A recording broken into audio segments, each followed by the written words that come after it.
Dear Chief Acosta, I am the only acknowledged natural child of my father. My parents were not yet married at the time I was born and they died before their wedding. Since then, my paternal grandparents took care of me. After battling cancer for several years, my paternal grandfather died. He did not leave a will. Hence, my aunts and uncles prepared the extrajudicial settlement of my grandfather's estate. They explained to me that under the law, I am not entitled to represent my father in inheriting from my grandfather's estate since I was a non-marital child of my father who is a marital child of my grandfather. Is this correct? Thank you very much. Victor. Dear Victor, the claim of your aunts and uncles possibly stems from the Iron Curtain Rule laid down in Article 992 of the new Civil Code, which provides that Article 992.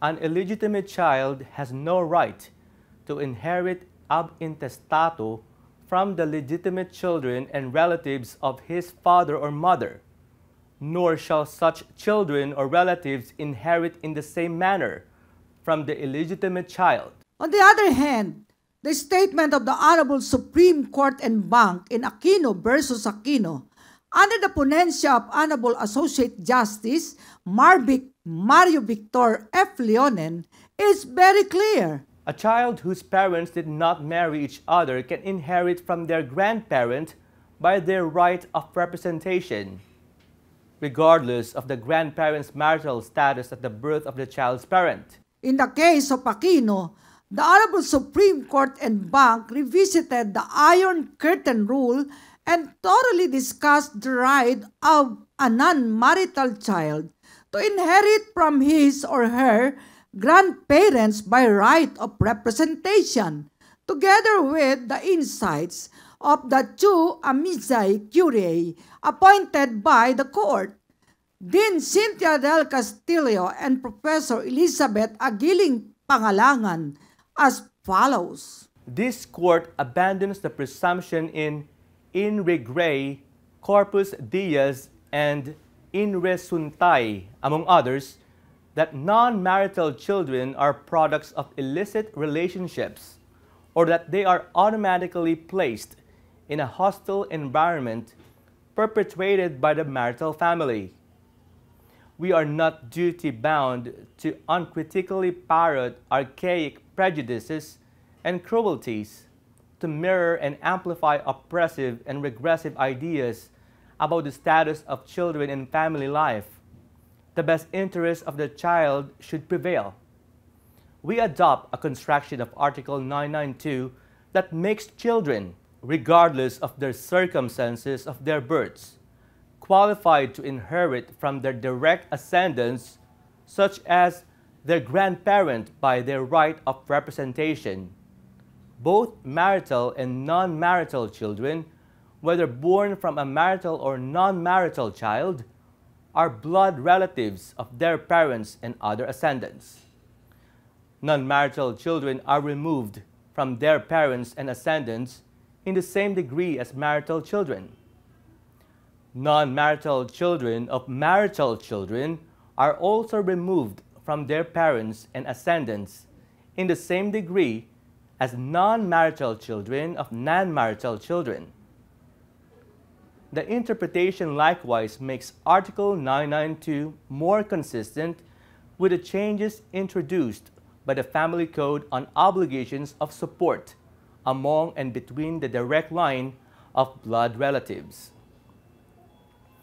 The language of Article 982 does not make any distinctions or qualifications as to the birth status of the grandchildren and other descendants granted the right of representation. Moreover, as pointed out by Senior Associate Justice Estela Perlas Bernabe, to allow grandchildren and other descendants, regardless of their birth status, to inherit by right of representation will protect the legitim of the compulsory heir they represent. Otherwise, the legitim will be impaired. contrary to the protections granted to this legitim in other areas of our law on succession. Clearly, the Iron Curtain Rule no longer applies with respect to the right of non-marital children to inherit from their direct ascendants by right of representation. You may thus inherit from your grandfather by right of representation. This means that you have the right to represent your father and acquire his share in the estate left by your grandfather.